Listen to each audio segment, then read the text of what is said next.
We all have said, heard, and witnessed that it takes a village to raise a child.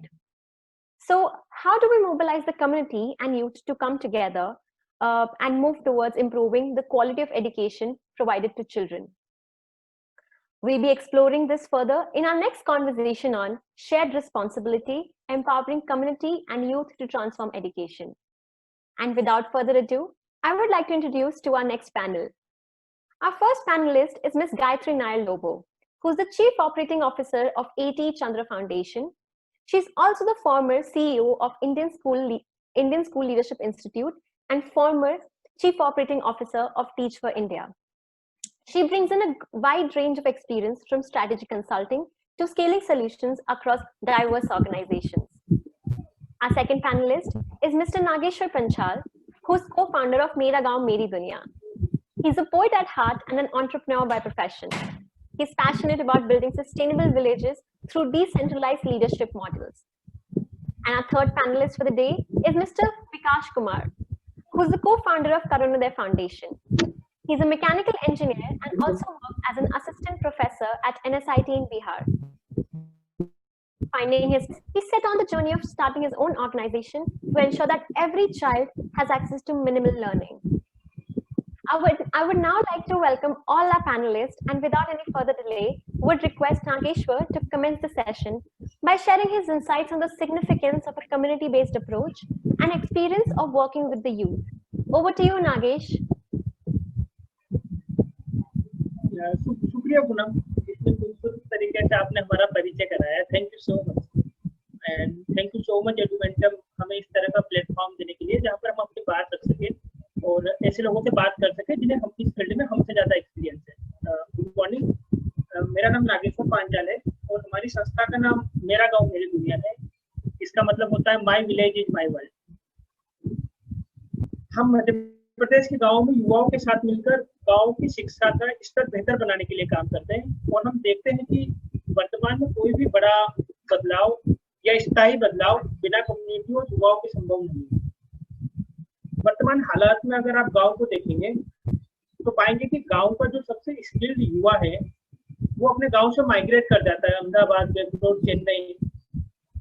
Problem ये नहीं है कि केवल वो माइग्रेट कर रहा है, प्रॉब्लम ये है कि वो फिर किसी भी तरह अपने गांव को सपोर्ट नहीं कर पा रहा है। वो केवल फाइनेंशियली सपोर्ट कर पा रहा है, वो भी अपनी फैमिली को। एक तो कनेक्शन है वो कहीं अंदर दिल के अंदर तो बना हुआ है, लेकिन बाहर पर कहीं ना कहीं वो ब्रेक हो जाता है। वो कोई प्लेटफॉर्म नहीं है जहाँ पर वो सपोर्ट करते हैं।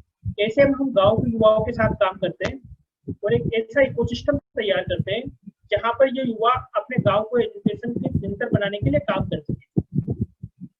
मेरा गाँव मेरी दुनिया का विजन है कि भारत के हर गाँव में एक युवा ऐसा हो जो अपनी कम्युनिटी के सहयोग से अपने गांव के एजुकेशन को बेहतर बनाने के लिए काम करे और इंश्योर करे कि वहां के हर एक बच्चे को क्वालिटी एजुकेशन मिल पाए। अगर इसमें हम थोड़ा बारीकी से समझेंगे कि ऐसा क्यों है तो हम पाते हैं कि इसमें डिसेंट्रलाइजेशन है, इसमें सस्टेनेबिलिटी है, इसमें ओनरशिप है और सबसे खास बात जो हम डेवलपमेंट सेक्टर में बात करते हैं कि ये कॉन्टेक्चुअल है क्योंकि उस गांव का युवा अपने गांव को सबसे बेहतर तरीके से जानता है। तो क्या ये संभव है, मतलब जो हम बातें कर रहे हैं क्या ये संभव है? तो कमलेश एक ऐसा ही युवा है जिसने दिल्ली में पढ़ाई की, फिर वो हमारे साथ जुड़ा और वो अब अपने गांव की शिक्षा को बेहतर बनाने के लिए वहाँ के स्कूल्स के साथ काम कर रहा है। इस तरह हम 37 युवाओं का एक कलेक्टिव बना पाए हैं।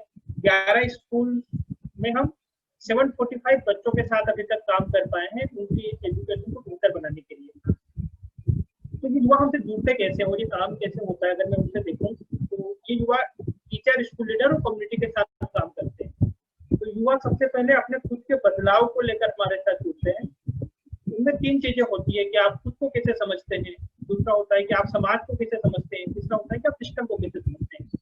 फिर हम 1 साल के प्रोजेक्ट के जरिए जो जरूरी स्किल्स युवाओं को एजुकेशन सेक्टर में काम करने के लिए चाहिए, जो माइंडसेट चाहिए, उन पर काम करते हैं। और फिर एक सिस्टमेटिक प्रोग्राम जिसका नाम कदम है, उसके जरिए स्कूल लीडर, टीचर और कम्युनिटी के जरिए होलिस्टिक एजुकेशन डिलीवर करने पर काम करते हैं। अब यहाँ पर कम्युनिटी की बात आई है तो कम्युनिटी की बात करूँ तो मुझे लगता है कि जब तक जो एजुकेशन का दायित्व है वो अगर केवल स्कूल्स तक सीमित रहेगा तो उसका उद्देश्य कभी पूरा नहीं हो पाएगा। तो हम सोचते हैं कि जो दीवार स्कूल को कम्युनिटी से अलग करती है, वो दीवार कहीं ना कहीं गिराना बहुत जरूरी है, तभी सिस्टमेटिक बदलाव हो पाएगा। क्योंकि सारे जो चीजें हैं, स्कूल है, कम्युनिटी है, वो एक दूसरे को ओवरलैप करते हैं।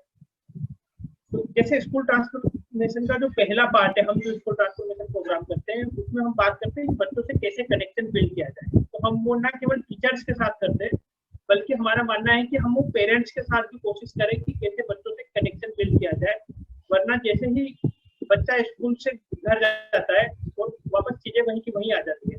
तो हम पेरेंट्स से और शिक्षकों से भी इस बारे में बात करते हैं कि कैसे बच्चों को यूनिक तरीके से देखें, कैसे बिना लेबल लगाए बात करें, और कैसे एक बच्चे को अपने एक भाई को दूसरे बहन से कंपेयर ना करें और उसका इम्पैक्ट क्या होता है। विकास, आप भी कम्युनिटी के साथ काम करते हैं, और कई बार कम्युनिटी के साथ काम करने के लिए अलग अलग कम्युनिटी के साथ हमें अलग अलग चीजें देखने को मिलती है। आप बिहार में, गया में महिलाओं के साथ काम करते हैं, तो मैं समझना चाहूंगा कि वहाँ पर स्थिति कैसे है, और आप इसे डिसेंट्रलाइजेशन को और कॉन्टेक्सचुअल सॉल्यूशन को किस तरीके से देखते हैं। Thank you Nagesh. आपका जो पूरा काम है वो बहुत ही इंस्पायरिंग लगा मुझे। जिस तरह से आप यूथ लीडरशिप पे काम कर रहे हैं, जो कि वहाँ के शिक्षा के बदलाव के लिए मतलब काम कर रहे हैं। और तो नमस्ते, मेरा नाम विकास कुमार है और मैं यहीं बिहार में काम करता हूँ। और हम लोगों का जो मतलब फोकस रहता है करुणोदय, मतलब मैं करुणोदय फाउंडेशन से हूँ, और हमारा फोकस रहता है कि हम किस तरह से बच्चों के जो लर्निंग आउटकम उसको इम्प्रूव कर पाएं, और बिल्कुल उसको टाइम बाइंड मैनर में कैसे हम एक एकेडमिक ईयर में हम कितना देख पाएं कि कितना इम्प्रूवमेंट हम लोगों ने किया है। चूंकि मैं बिहार में काम करता हूँ, तो हम लोग थोड़ी बिहार की बात करते हैं। बिहार का नाम आते ही जो दिमाग में हमें आती है थोड़ी गरीबी और फ्लड, और कुछ एक एरिया ऐसा भी है जो फ्लड इफेक्टेड है। तो अगर हम बिहार को देखें तो यहाँ का जो पर कैपिटा इनकम है वो 1/3 हमारे नेशनल पर कैपिटा इनकम के है। यहाँ पे जो स्टूडेंट की स्पेंडिंग है पर स्टूडेंट जो हम लोग खर्च करते हैं, वो 1/3 ऑफ किसी भी केंद्रीय विद्यालय के स्टूडेंट स्पेंडिंग का। और करीब करीब आप देखेंगे कि 70% जो एरिया है बिहार का वो फ्लड इफेक्टेड है, और वो कंप्राइजेस करता है करीब करीब 16% ऑफ पूरे इंडिया का फ्लड इफेक्टेड एरिया का। तो पिछले कई सालों में हमारी जो पॉलिटिकल स्टेबिलिटी रही है 30 एक सालों में, उसके वजह से हम लोग स्कूल्स और रोड हमारे गांव तक पहुंच गए हैं। लेकिन लर्निंग आउटकम पे अगर हम लोग बात करें, अगर सरकार रिपोर्ट देखें 2014 का, तो जहाँ पे 5वीं कक्षा में 45% बच्चे जो हैं वो क्लास 2 के टेक्स्ट को पढ़ पाते थे, वही रिपोर्ट अगर 2018 में देखें तो मात्र 35% बच्चा क्लास 2 का टेक्स्ट पढ़ पाते हैं, 5वीं ग्रेड के बच्चे। और अगर थोड़ा और ज़्यादा डीप एनालाइज करें बिहार को, तो बिहार में एक चीज़ें जो हमें देखने को मिली, जो आपने एक वर्ड यूज किया, डिसेंट्रलाइजेशन ऑफ लीडरशिप, उसका इफेक्ट यहाँ पे दिखा है कि पहले जब 80 के दशक के पहले के एजुकेशन सिस्टम को देखेंगे बिहार का, तो वहाँ पे जो क्वालिटी ऑफ एजुकेशन थी बहुत ही हाई था। जो हम इमेजिन करते हैं नई तालीम गांधी जी की, वो बहुतों स्कूलों में यहाँ पे चलता था। और जैसे जैसे 80 के बाद स्कूल्स बढ़ा, मतलब लीडरशिप सेंट्रलाइज हुई। पहले गांव के लेवल पे डिसीजन होता था एक स्कूल के लिए कि वहाँ का करिकुलम क्या होगा, वहाँ पे कौन से टीचर आकर के पढ़ाएंगे। और फिर जब गवर्नमेंट इंटरवेंशन बढ़ा और स्कूल्स में टीचर आ गए, स्कूल्स गांव तक पहुंच गया, तो उसकी क्वालिटी में बहुत ही हाई लेवल पे डिग्रेडेशन आया। और वहाँ पे मतलब एक और पॉइंट है कि 1950 के आसपास में बिहार में करीब 5000 लाइब्रेरी एक्टिव हुआ करती थी। मेरे खुद के बेगूसराय शहर में 250 लाइब्रेरियां एक्टिव हुआ करती थी, और अभी मात्र अगर बेगूसराय में मैं देखूं तो 3 लाइब्रेरियां एक्टिव। तो जो मतलब एक तरफ तो हम लोगों ने जो गेन किया और कुछ चीजें जो हमने लॉस करी, तो उसमें जो अगर आप कुछ कॉमन चीजें पकड़ेंगे तो आपको कम्युनिटी पार्टिसिपेशन ही दिखेगा। अगर बिहार का कोई स्कूल आज अच्छा, गवर्नमेंट स्कूल्स की मैं बात कर रहा हूँ, अच्छा परफॉर्म कर रहा होगा, तो वहाँ पे कम्युनिटी पार्टिसिपेशन और टीचर, इन दोनों का रोल बहुत ही इंपॉर्टेंट हो जाता है। तो पिछले 1 साल की जो जर्नी है हमारी एडुमेंटम के साथ, उसमें मैंने मंत्रा के मॉडल को स्टडी किया, उनके साथ कन्वर्सेशन किया, आई सक्षम के फेलोशिप मॉडल को देखा, और जो हमारी एक संस्थाएं हैं यहाँ पे, महिला समाख्या फेडरेशन, ये वुमन का फेडरेशन है, करीब करीब 5000 महिलाएं हैं इससे जुड़ी हुई, जो अक्रॉस 9 डिस्ट्रिक्ट में स्प्रेडेड है, और इन लोगों का 2 लाख महिलाओं के आसपास रीच है। तो हम लोगों ने एक शिक्षा संवाद किया था जिसमें प्रदीप सर, संजय सर जो कि आज यहाँ पे हैं, वो लोग भी आए थे और हम लोगों ने समझने का प्रयास किया कि यहाँ पे क्या कलेक्टिवली हम लोग स्टार्ट कर सकते। तो वहाँ पे हम लोगों ने एक कलेक्टिव बनाया, तभी हम लोग 4 एक ऑर्गेनाइजेशन थे, बाकी 3 ऑर्गेनाइजेशन शिक्षा लोकम और मेराकी और इन्वॉल्व हम लोगों को ज्वाइन किए। और इसी बीच में कोरोना आता है, सब कुछ बंद हो गया और कम्युनिटी एक पावर के रूप में उभरी, जिसकी बात सुबह मैम ने भी की थी। और फिर हमें लगा कि जब हमारा कम्युनिटी प्रेजेंस इतना स्ट्रॉन्ग है तो क्या हम बच्चों की जो लर्निंग है उसको कंटिन्यू रखने के लिए क्या कुछ कर सकते हैं। तो हमने कुछ 50 सहेलियों के साथ काम किया, 30 मुजफ्फरपुर में और 20 गया में, और इस प्रोग्राम को हम लोगों ने एक नाम दिया फेलोशिप प्रोग्राम, जिसको हम लोग शिक्षा सहेली भी प्रोजेक्ट बोलते हैं।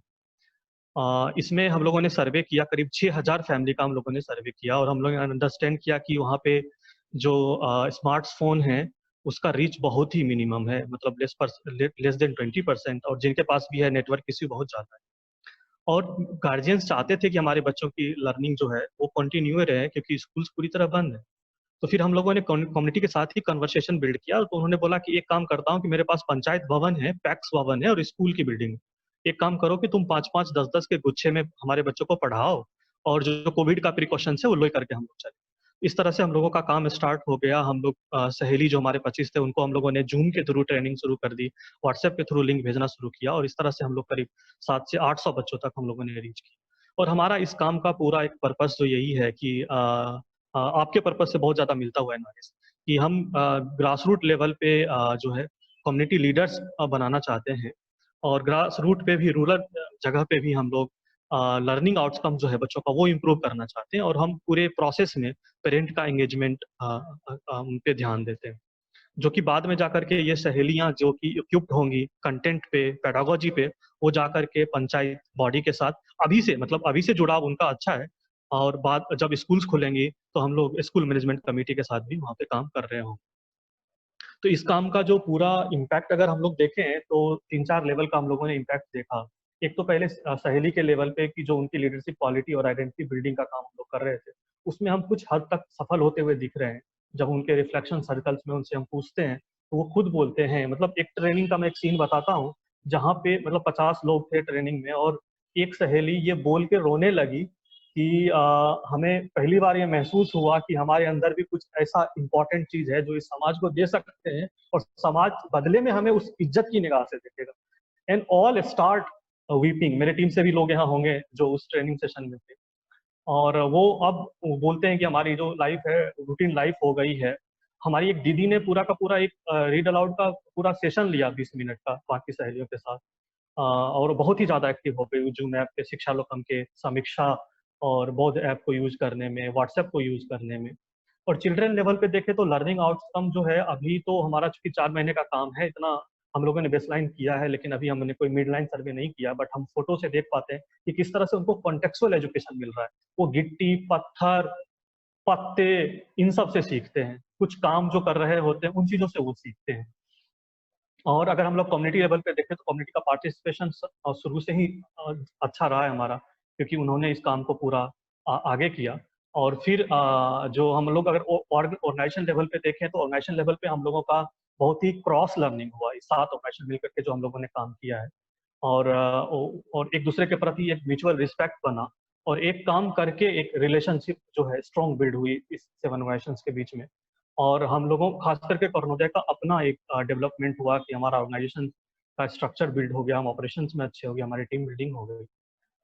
तो गायत्री मैम, नागेश का काम जो यूथ को लेकर के है और हमारा काम जो कम्युनिटी में महिलाओं को लेकर के है, इसको एक लेवल पे तो हम लोगों ने चैनलाइज कर दिया है। और आपने इतने सारे सिविल सोसाइटी ऑर्गेनाइजेशंस को मेंटरिंग किया है, तो हमें आपसे एक सवाल था जो हमारे मन में भी ऑलरेडी है ये चीज़, कि कैसे हम इस जो ऑलरेडी चैनलाइज एनर्जी है इसको कैसे हम लॉन्ग लास्टिंग इंगेजमेंट में कन्वर्ट कर पाएं और साथ में इस इम्पैक्ट को हम कैसे लार्जर स्केल पे लेके जा सकते। Thank you. Thank you. I hope it's okay if I speak in English. I'm more comfortable. Yeah. Thank you. So I think what I'm going to share is just my life, as you mentioned, my experience of having worked with organizations that work with the youth, that work with the community, and just a few learnings of what has actually they've been able to do to sustain that momentum and sustain the scale that they've been able to build. I think the first thing is for every participant to see what is their role in the larger impact, right? Immediately, like everything that we're doing, right? The work that we're doing, both of you have shared, these are not 100-meter races. These are not sprints. It's a marathon that they have to do. But there is a goal post at the end.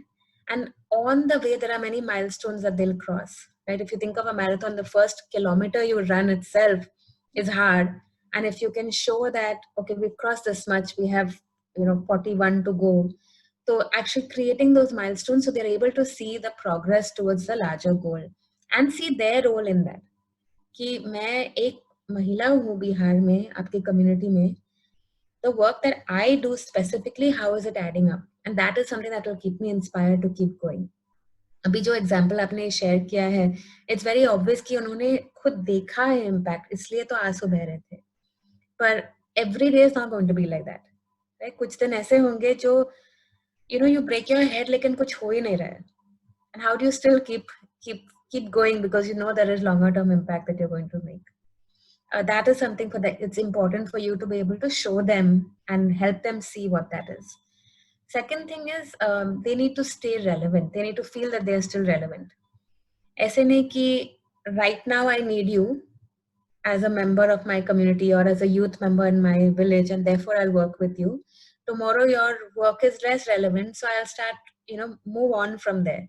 They need to be feeling like whatever the larger goal is, my work is still relevant and I need to keep doing. And if I don't do it, then it's going to impact and have a negative impact, or it's going to take away from the impact, make it a longer journey.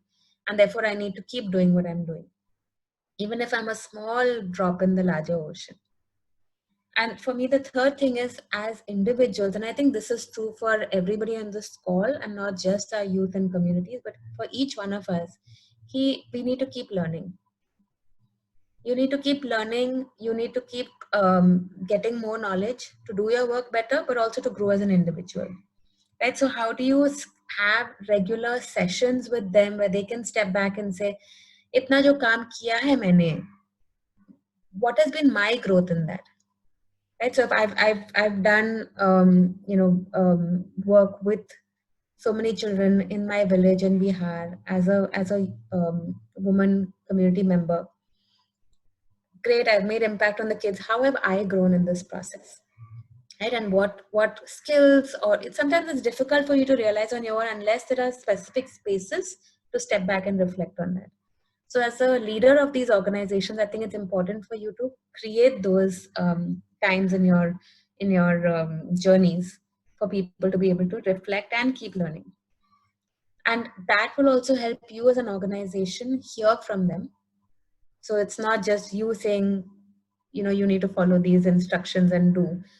You become an organization that's learning. So you're learning from the communities, you're learning from the youth in Nagesh's case, and you're improving, you're becoming nimble, and you're improving the impact that you make. I know it sounds very theoretical, but these things actually work. And, we've seen it work on the ground. My question to both of you would be, I'm sure you know this theoretically, you've probably been doing it already in your own ways. When things are bad, right? When things are tough, shayad funds nahi aa rahe, yeah, corona, right? That's a prime example in today's day and age. When things are tough, when momentum seems to be waning, what is it that you as leaders of your organizations are able to do to keep your teams and your youth and the communities motivated? And how do you ensure that one person or a few people's low energy does not spread to the others? Like, how do you continuously keep it high energy? This is a question for both of you. Thank you ma'am. जो आपने point बोले हैं मैं वो पूरा quite उससे resonate करता हूँ. कम्युनिटी के साथ जब हम काम करते हैं तो एक चीज़ जो हमने इम्पोर्टेंट रियलाइज़ किया है कि आप मुंह से क्या बोलते हैं वो ज़्यादा इम्पोर्टेंट नहीं है, आप हार्ट में अपने दिल में क्या लेकर के उनके पास जाते हैं वो ज़्यादा इम्पोर्टेंट है. तो वहाँ पे एक चेक पॉइंट खुद ब खुद आ जाता है आपके अंदर कि आप अपने पे सवाल कर पाएँ कि आपके दिल में क्या है, आप बोल क्या रहे हैं और उसके साथ आपके दिल में. और जहाँ तक उनके मोमेंटम को बिल्ड करने का काम है कि किस तरह से वो काम होता रहे, तो दो चीजें आपने उसमें बोली. एक तो आपको खुद को रिफ्लेक्ट करना पड़ेगा कि what actually you are seeking here. आप कर क्या रहे हो, आपको इससे क्या मिल रहा है, और क्या आप उन चीज़ों को करके संतुष्ट हो। और सेकंड चीज़ कि हम जब इन शिक्षा शैलियों के साथ काम कर रहे हैं तो इनके सेल्फ आइडेंटिटी पे हम कितना काम कर पाए, इनको हम कैसे बिल्ड करें। तो हमारा जो पूरा ट्रेनिंग मॉड्यूल और ट्रेनिंग प्रोसेस रहता है वो इनके स्किल बिल्डिंग को लेकर के रहता है कि इनका कंटेंट पे, पेडागोजी पे इनके स्किल्स की बिल्डिंग कैसे हो पाए। और हम लोग रिफ्लेक्शन सर्कल्स रखते हैं जहाँ पे ये रिफ्लेक्ट कर पाए खुद के लर्निंग। पहले ये बिल्कुल बहुत ही मतलब 50 में से 2 सहेलियां रिफ्लेक्ट कर पाती थी, अभी 30-30, 40-40 सहेलियां हमें बता पाती है कि नहीं हम ये सीख रहे हैं, हमारा रूटीन लाइफ हो गया है, इस तरह का वो चीज़ करते हैं। हम लोग फीडबैक सेशंस रखते हैं और उसको इंकॉर्पोरेट करते हैं पूरी तरह, कि वो जो भी फीडबैक दे रहे हैं, नहीं इस काम को ऐसे नहीं ऐसे करके देखें, तो हम पूरा उसका ध्यान रखें। और जो सबसे बड़ा काम करता है कम्युनिटी के साथ वो है संवाद, कि आप कितना ज्यादा कम्युनिकेशन बिल्ड कर पाते हैं, ना कि डायरेक्ट स्टेक होल्डर के साथ जो बिल्कुल आपको दिखता भी नहीं कि ये स्टेक होल्डर हो सकते हैं, लेकिन उनके साथ भी आपको संवाद बना करके रखना है। क्योंकि कॉम्प्लेक्सिटी बहुत हाई होती है यहाँ पे, कुछ भी चीजें आ सकती है, आपको पता भी नहीं होगा कि ये प्रॉब्लम के बारे में आपने सोचा भी नहीं हो। तो संवाद बहुत काम करता है, और मुझे लगता है कि आपके पास अगर पेशेंस है और कम्युनिटी के साथ ट्रस्ट है तो फिर बहुत सारा सॉल्यूशन कम्युनिटी खुद ला करके आपको देने वाला है ऑन द टेबल। तो आपको वो पेशेंस रखना पड़ेगा और चीजें करनी पड़ेगी। और जो लास्ट थिंग है कि हम लोग कोशिश करते हैं कि उनके बेनिफिट्स जो गवर्नमेंट स्कीम्स हैं उनके बारे में उनको इंफॉर्मेशन देते रहे हैं, चाहे कोविड को लेकर के जो इन्फॉर्मेशन है वो चीज़ हम उनको देते हैं। तो इन सारी चीज़ों पे हम लोग काम करते हैं। नागेश का काम ज़्यादा युवाओं के साथ है, तो नागेश भी ऐड कर पाएंगे इस पे कि उनका क्या अनुभव रहा है वहाँ पे और किस तरह से वो लो मोमेंटम को देखते हैं।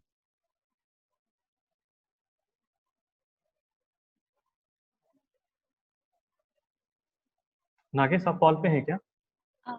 Nageshwar, you are on mute. हाँ हाँ, गायत्री और विकास काफी हद तक मैं आपसे रिजोनेट कर पा रहा हूँ। और जैसे गायत्री ने कहा कि व्हाट इज माय ग्रोथ, तो युवाओं की क्या ग्रोथ होगी। और हमने इसे खूबसूरत तरीके से देखा है कि हमारी ऑर्गेनाइजेशन में हमने हर प्रोजेक्ट को 2 तरीकों में बांट के रखा है। तो कई बार जब हम आउटकम लिखते हैं तो हम आउटकम लिखते हैं कि बच्चों में क्या परिवर्तन होगा, टीचर में क्या परिवर्तन होगा, और फिर स्कूल लीडर में क्या परिवर्तन होगा। लेकिन हमने और वसुधा ने, मेरे को फाउंडर ने, इसमें काफी काफी बेहतर काम किया है कि हमने एक आउटकम चेन बनाई है कि युवाओं में क्या परिवर्तन होगा, उनका सेल्फ कॉन्फिडेंस कैसे मेजर करेंगे, उनका सेल्फ स्टीम कैसे मेजर करेंगे, उनका पर्सनल ग्रोथ के लिए हम क्या कर रहे हैं।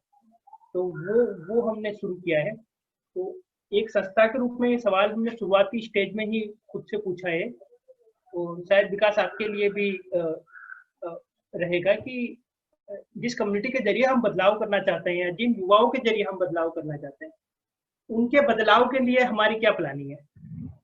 तो इसे सिंपल तरीके से कहूँ तो जैसे यूथ डेवलपमेंट और यूथ फॉर डेवलपमेंट 2 अलग अलग बातें हैं। और हम दूसरी बात में कई बार इतने मशगूल हो जाते हैं कि हम जिनके जरिए बदलाव कर रहे हैं उन्हें ही भूल जाते हैं। तो नतीजा क्या होता है कि जैसे वुमेन्स के साथ आप काम कर रहे हैं, हम युवाओं के साथ काम कर रहे हैं, उनमें अस्थिरता आ जाती है, असुरक्षा आ जाती है, और फिर स्ट्रेस बढ़ जाता है। और जब ऐसा होता है तो वो मूव ऑन कर जाते हैं और वो फिर सिस्टम का हिस्सा नहीं रहते। तो इसे मैं इस तरीके से देखता हूँ कि अगर हम उन युवाओं के साथ जिनके साथ हम काम कर रहे हैं, उनके साथ हम किस तरीके से उनके पर्सनल ग्रोथ पर हम काम कर सकते हैं, और वो काफी जरूरी है। दूसरा हम एक चीज देखते हैं कि इसे स्टार्टिंग स्टेज में ही कैसे प्रोग्राम डिजाइन में शामिल किया जा सकता है। क्योंकि प्रोग्राम डिजाइन करते वक्त हमें पता है कि ये प्रोग्राम गांव में रन करना है, ये प्रोग्राम गांव के युवा रन करेंगे, तो उन्हें कैसा माहौल चाहिएगा, क्या उस माहौल के हिसाब से हम कंपोनेंट प्रोग्राम डिजाइन में शामिल कर सकते हैं। तो हमने कदम को डिजाइन करते वक्त वो पूरा ख्याल रखा कि किस तरह का माहौल युवाओं को चाहिएगा, कौन सी वैल्यूज उनके अंदर चाहिएगी, कौन सा माइंडसेट उनके अंदर चाहिएगा, और वो करने के लिए हम क्या कर रहे हैं। विकास ने एक बात कही थी फीडबैक की। हम एक कोशिश और करते हैं कि फीडबैक तो हम लेते हैं, लेकिन फीडबैक जो लूप है उसे हम कितना शॉर्ट और कितना फास्ट रख सकते हैं। जितना फीडबैक लूप हम शॉर्ट और फास्ट रखेंगे, उतनी जल्दी हम युवाओं की नीड और वहाँ पर जो भी कम्युनिटी काम कर रही है उनकी नीड को समझ पाएंगे, और ये समझ पाएंगे कि क्या चीज डिस्टर्ब कर रही है। दूसरी तरफ से मैं अपने अनुभव से कहूँ, शायद विकास आपको भी ये लगता होगा, और फंडिंग पॉइंट ऑफ व्यू से कि हमारे लिए एक चुनौती है कि हमें कई बार ऐसा काम करना होता है जो हमारे प्रोग्राम का हिस्सा नहीं है, जो हमारे प्रोग्राम के आउटकम में सीधा नहीं दिख रहा है। लेकिन हमें वो काम करना होता है क्योंकि हम एक लॉन्ग टर्म प्लानिंग उस कम्युनिटी के साथ कर रहे हैं। हम आज 1 साल के अंदर जो बदलाव हुए वो नहीं देख रहे, हम देख रहे हैं कि अगले 10 सालों में इस गांव के अंदर क्या परिवर्तन होगा। तो हमसे जुड़े युवाओं ने, जैसे मैं कहूँ कि हम कोविड के दौरान हमसे जुड़े जितने युवा थे उन्होंने सुंदर सुंदर तरीके से बहुत खूबसूरत काम किया।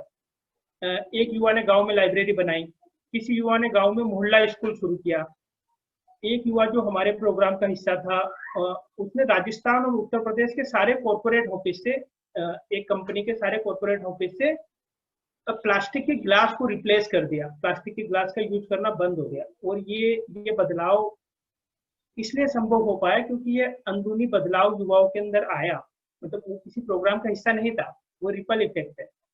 तो गायत्री, मैं आपसे समझना चाहूंगा कि जैसे विकास की ऑर्गेनाइजेशन है और मेरा गांव मेरी दुनिया है, हम ग्राउंड लेवल पर इस तरह का काम करते हो और कम्युनिटी के साथ काम करने के लिए हमें कहीं ना कहीं फाउंडेशन का सपोर्ट चाहिए, हमें फंडर्स का सपोर्ट चाहिए। और आपका काफी एक लंबा अनुभव रहा है दोनों तरह के से, कम्युनिटी के साथ काम करते हुए और अभी अमित चंद्रा फाउंडेशन के साथ काम करते हुए।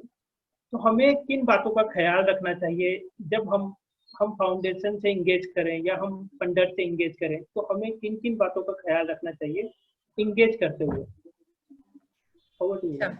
Sure.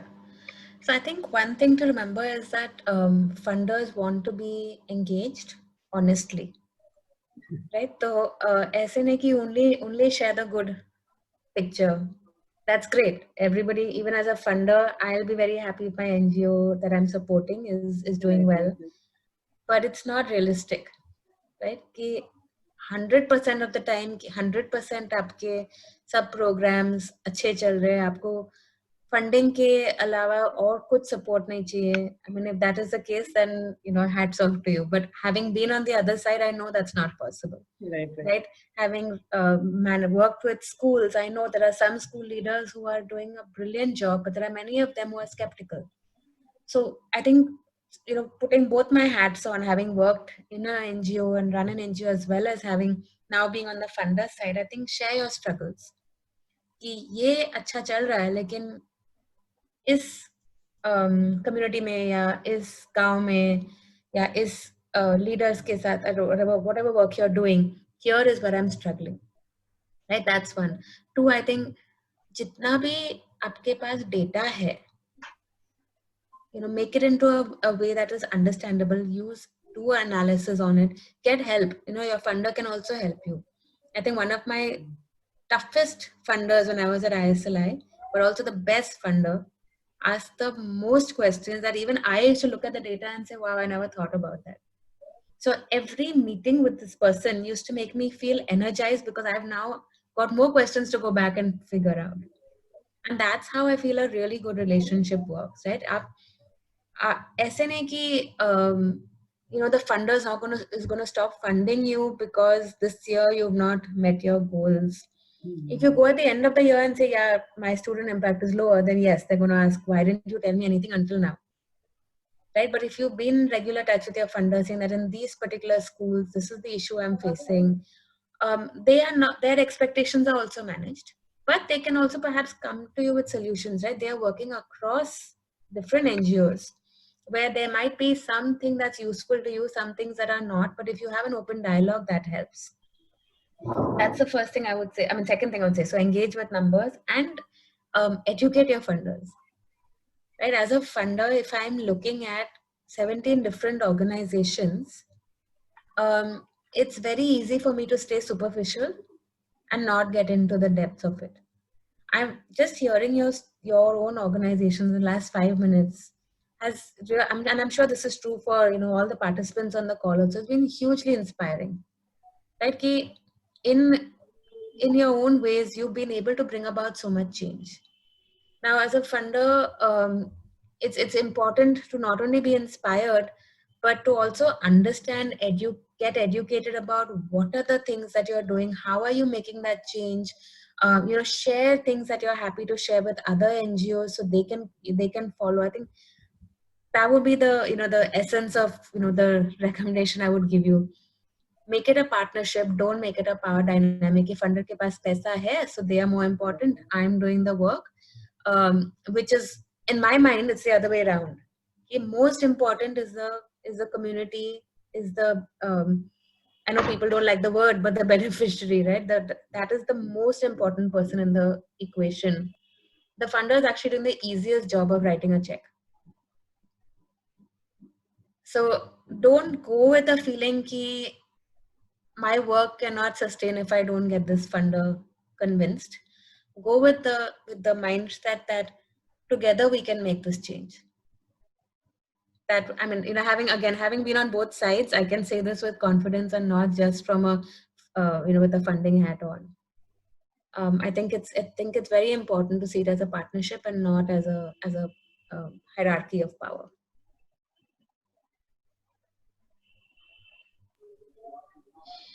I think, I would love to understand from either of you, like how are you seeing when you're going to funders, what are the things you're struggling with? And I think many people on the call will resonate with some of the struggles you have, but also what you've learned in terms of how you've got better at it. I think that will be useful for people. Thank you so much Gayatri, काफी insightful मुझे लगा एक चीज की कैसे हम उस तरीके से देख पाएं कि फंडर्स और ऑर्गेनाइजेशन मिलकर ये काम कर रही है और पार्टनरशिप वे में देखें, ना कि पावर डायनेमिक्स वाले रिलेशनशिप में देखें। और मतलब मैं पर्सनल अपना कहूँ, मेरे साथ हुआ है कि जो कुछ हमारे साथ जो हुआ है मेरा गाँव मेरी दुनिया के साथ, कि कुछ फंडर्स ने हमें काफी बेहतर इनपुट दिए हैं, तो उस तरीके से कि इस प्रोग्राम को इस तरह किया जा सकता है उस तरीके से। लेकिन एज ए ऑर्गेनाइजेशन कई बार हमें लगता है कि क्या ये फंडर्स के आउटपुट से मैच कर रहा है, मतलब जो प्रोग्राम डिजाइन हमने स्टार्टिंग में भेजा था उसका एक स्पेसिफिक आउटकम है, और कई बार वो आउटकम हम कई बार बहुत अच्छी तरीके से मैच कर पाते हैं और कई बार उसके अलावा काफी चीजें इमर्ज होती है, और वो जो चीजें इमर्ज होती है कम्युनिटी के साथ काम करते हुए वो बहुत पावरफुल होती है। लेकिन हम कई बार बैक स्टेप ले जाते हैं जो ऑर्गेनाइजेशन, हम वो इमर्ज होने वाली चीजों पर बात नहीं करते, हम बात करते हैं कि ये आउटपुट फंडर्स को चाहिए था, चलो ये हम अच्छी तरीके से बताएंगे। और शायद वहां पर ग्राउंड लेवल की जो ऑर्गेनाइजेशन होती है वो शायद कम्युनिकेशन एक गैप हो जाता है, या फिर हम बैक स्टेज ले लेते हैं, वो मुझे लगता है। Thank you so much Gayatri for sharing your input. और एक चीज मुझे काफी मैंने लिखी है, मुझे काफी अच्छी तरह लगी कि how can stay relevant to you, वो कि आपके साथ जो काम कर रहे हैं, हो सकता है कि वो युवा और वो महिला 1 साल के बाद, जैसे भी कोविड खत्म हो जाएगा तो हो सकता है कि शिक्षा संबंधी ना हो, लेकिन फिर भी वो हमारे पार्टनर है और हम क्या कर सकते हैं उनके साथ इंगेज करने के लिए, वो जरूर हमें ख्याल रखना चाहिए। और मैं वो अपने लिए भी नोट कर रहा हूँ कि हम हमारी ऑर्गेनाइजेशन के लिए कैसे वो ख्याल रख सकते हैं कि उन लोगों के साथ हम इंगेज करें जो शायद एक्टिवली अभी हमारे साथ नहीं जुड़े हुए हैं। तो मैं यहीं पर काफी पावरफुल रहा ये डिस्कशन में, अपने पैनल डिस्कशन को ओपन करना चाहूँगा सवाल क्वेश्चंस के लिए। और मैं सारी ऑर्गेनाइजेशन की तरफ से एक शेयर के जरिए ये ओपन करना चाहूँगा कि काफी सवाल है जिनका आंसर अभी तक हमें नहीं मिला है, लेकिन जरूरी है कि वो सवाल बने रहे ताकि हम खुद कुछ बेहतर कर पाए, वरना अगर सारे सवाल आंसर हो जाएंगे तो फिर हमारे पास कुछ बचेगा नहीं ज्यादा करने को और बेहतर करने को। तो मेरे जुनून का नतीजा जरूर निकलेगा, मेरे जुनून का नतीजा जरूर निकलेगा, इसी शाह समुंदर से नूर निकलेगा। Thank you so much. We will take 1 or 2 questions, time के हिसाब से मैं।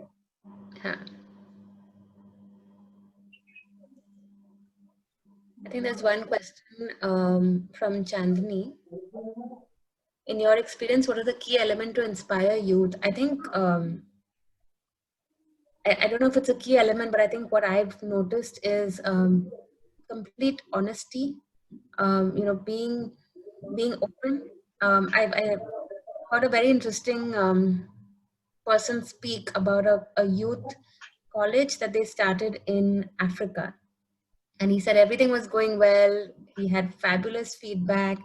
The students were doing well until one day he got an anonymous note saying that what he saw was the rosy picture. The reality was that people were very upset. And his initial reaction was to ignore it because he said, I can see that everything's going well. Why would this be true? Within 10 minutes, he got angry. because how dare someone say that things are not going well? This is obviously one person who is disillusioned, and there are 149 others who are happy. And then he went to the third phase of, actually, let me find out if this is actually is one person, then there are many. And when he did that, he realized majority were unhappy. And he had only been listening to the yes men instead of listening to everybody. So I think what I found very inspiring was that he went back and he had the students themselves co-create what they wanted their college to be, what they wanted the culture to be, what they wanted inputs in curriculum in terms of the job readiness that they had. And that, he said, was a turning point for them as an organization, as a college. And so I think for me, that was a very, very inspiring lesson. How do you listen, co-create? I think the Bikash or Nagesh, one of you talked about, design, involving them in the design phase itself, and then being true to that design that they have co-created. That would be my recommendation in terms of key element to keep them engaged. I'm happy for others to answer that, or we can go to another question. एक सवाल है कि कैसे हम community में जो youth है उन्हें लगातार मोटिवेट रख सकते हैं। तो मतलब मुझे लगता है कि काफी जरूरी है कि वो इकोसिस्टम तैयार किया जाए जहां पर वो खुद को समझ पाए। अनटिल एंड अनलेस वो खुद को नहीं समझ पाएंगे और वो नहीं समझ पाएंगे कि मोटिवेशन क्या है, तो वो रेस का हिस्सा हो जाते हैं। और हमारी मेरा गांव मेरी दुनिया की तरह हमारा तो काफी जरूर मानना है कि बेसिक न्यूमरेसी और लिटरेसी तो होना जरूरी है, लेकिन उनका क्या जो 85% से ऊपर ला रहे हैं, let's see there contribution in the country ना। और वहां पर हम कहीं ना कहीं वहां पर भी हम कहीं ना कहीं लेक कर जा रहे हैं कि हमने स्कूल इनरोलमेंट काफी ज्यादा बढ़ा दिए हैं। हमने बेसिक लिटरेसी न्यूमरेसी में हम पिछले 70 सालों में काफी ज्यादा प्रोग्रेस कर गए हैं, लेकिन जो देश की समस्या है वो भी इतनी ज्यादा बढ़ गई है और उनसे डील करते वक्त हमारी जो स्किल है वो कहीं ना कहीं हम इस रेस का हिस्सा होते हुए नहीं कर पा रहे। तो मुझे लगता है कि यूथ को मोटिवेट करने के लिए, और अभी जैसे अमित चंद्रा फाउंडेशन काफी सपोर्ट करता है ऐसे, और अभी जो नीलकनी जी आए थे उन्होंने पिछले साल ही शायद एक्टिव सिटीजनशिप का जो CSR के अंदर जो कैटेगरी होती है वो ओपन किया है। तो एक तो वो इकोसिस्टम लेवल पर कैसे कर सकते हैं, मैं ग्राउंड लेवल पर बात करूं तो बहुत जरूरी है कि ग्राउंड लेवल पर रोल मॉडल हो, क्योंकि दिल्ली में बैठा हुआ कोई लड़का गांव के लोगों को इंस्पायर नहीं कर पाएगा। उनकी गली का कोई लड़का अगर कुछ काम करके दिखाता है और क्या हम उस व्यक्ति में, उस युवा में इन्वेस्ट कर पाते हैं, वो बहुत जरूरी है कि वहां का कोई व्यक्ति उन्हें बहुत अच्छी तरीके से इंस्पायर कर सकता है, वरना वो रिलेट नहीं कर पाते। मुझे लगता है मोटिवेशन रिलेशनशिप से आता है, और वो अगर आप रिलेट नहीं कर पा रहे तो आप मोटिवेट नहीं कर पाओगे।